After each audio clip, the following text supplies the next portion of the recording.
सावन का आखिरी सोमवार हो, शायद यही लास्ट वाला है। आप कहते हो कि मंदिर से जाते समय नंदी के कानों में, बहुत सुंदर प्रश्न है आपके, बहुत भाव से और आनंद से आपने करा, और जनमानस के कल्याण के प्रश्न है ये, केवल आपके लिए नहीं है, ये सबके लिए इतने जोरदार प्रश्न हैं। जो गलती भी करते होंगे तो उसको सुधार सकते।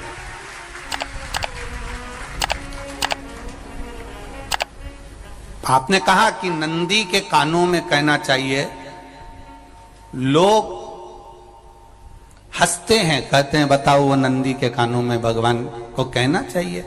वैसे तो हम आपको एक बात बता दें कि दुनिया के लोग किसी दूसरे धर्म की कभी हंसी नहीं उड़ाते।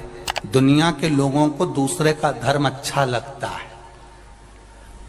दुनिया के लोग सबसे ज्यादा हंसी उड़ाते हैं तो हमारे सनातन धर्म की ही उड़ाते हैं, और जी खुद उड़ाते हैं, दूसरा उड़ाने वाला नहीं होता। दूर के ढोल हमें समझ में आते हैं, उसका धर्म हमें समझ में आ गया, उनका क्या है, ऐसा है, आओ कुछ नहीं, उनके धर्म में ऐसा है, कितना आनंद हमें दूसरे के धर्म में लग रहा है, और हमारा सनातन धर्म हमको बुरा लगता है। हमारे सनातन धर्म हमें बुरा लगने लगा। अरे भाई,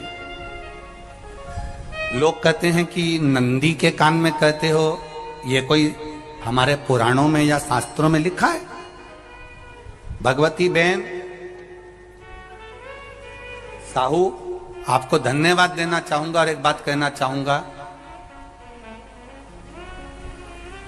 जितनी भी शिव महापुराण के अंतर्गत चाहे उपाय जो बताए जाते हैं कि बेलपत्री ऐसे चढ़ाना, काली मिर्च ऐसे चढ़ाना, चावल ऐसे चढ़ाना, धतूरा का क्या महत्व है, शमी के पत्ते का क्या महत्व है, बेलपत्री के पत्ते का क्या महत्व है, ये जितनी भी बातें बताई जाती हैं ये सब पुराण के अंतर्गत से बताई जाती है। अब दुनिया के लोग इसको चाहे टोटका कह दें, चाहे दुनिया के लोग इसे टोना कह दें, पर पुराण से हटकर कुछ नहीं। और आप लोगों को अगर बोला है कि नंदी के कान में कहकर भगवान शंकर के मन में बात पहुंचे, तो ये क्यों कहा, तो ये भी हमारी शिव महापुराण में लिखा है, जलंधर के चरित्र में। कोई आपसे कहे कि नंदी के कान में बोलने से क्या होता है, ये जलंधर का चरित्र कह रहा है। मां पार्वती जी का हस्त कमल पकड़कर जलंधर लेकर जाने लगा।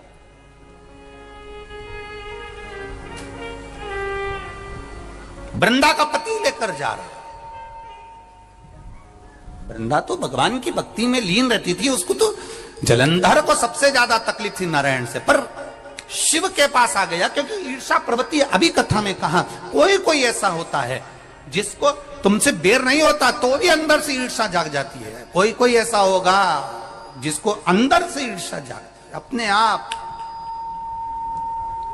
अपने आप अंदर से ईर्षा जागती है, उसका कोई बेर नहीं, और ईर्षा जाग रही,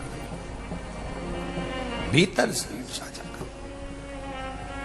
ना आप उससे मिले हो, ना कभी वो आप उसके सामने बैठे हो। कई लोग किसी ना किसी की बुराई करते हैं तो हम लोग पूछ भी लेते हैं, क्यों साहब उनसे मिलकर आए हो क्या तुम? कभी नहीं मिल किया है, कभी उनका सामना हुआ नहीं हुआ, तो फिर बुराई क्यों कर रहा? एक ने कर दी थी इसलिए हमारे ध्यान में था तो हमने भी कर दी। लो, वो कुआं में डूब के मरेगा तो तू भी मरेगा का? नहीं। नंदी सामने बैठा है, गणेश जी को मालूम पड़ गया, कार्तिकेय को मालूम पड़ गया, मां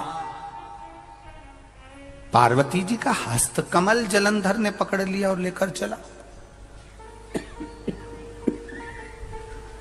मालूम पड़ गया, तब नहीं रहा गया। गणेश जी को क्रोध आ गया और गणेश जी महाराज आए, शिव जी को जगाने लगे, पिताजी पिताजी पिताजी कर कर जगाया, उठो पिताजी,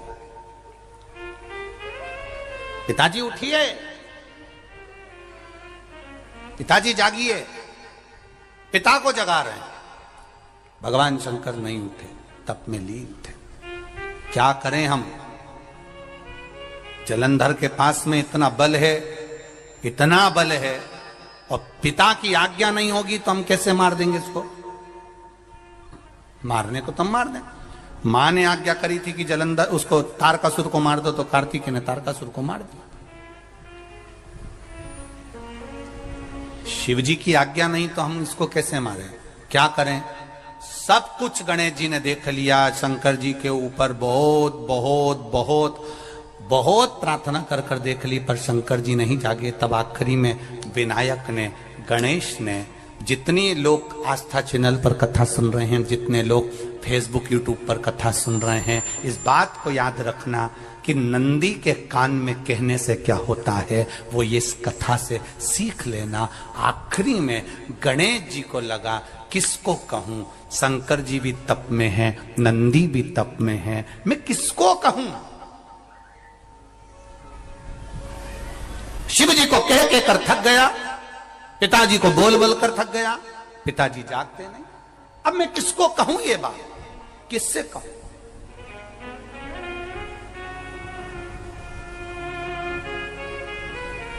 विनायक गए सीधे अब नंदी के पास में। नंदी भी तप में लीन थे, शंकर जी की ओर मुख था, शंकर जी की ओर मुख था। गए और जाकर तुरंत विनायक ने नंदी के कानों में जाकर कहा, नंदीश्वर